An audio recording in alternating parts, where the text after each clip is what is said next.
ಮಾಡಿದ್ರು ಕೂಡ ಕಣ್ಣು అన్ని ಕುರುಡರಾಗಿದ್ದಾರೆ. చేస్తే కూడా కన్ను ఛే.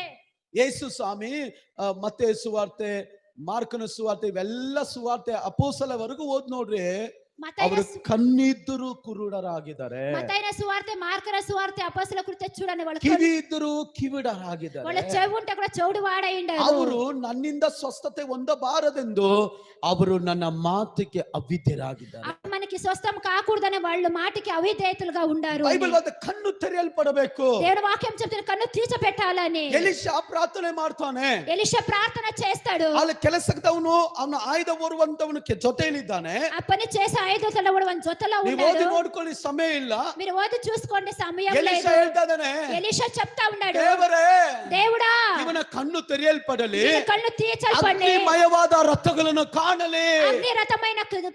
అగ్నిరథమైన వాళ్ళని తీర్చిపెట్టి ಕಣ್ಣು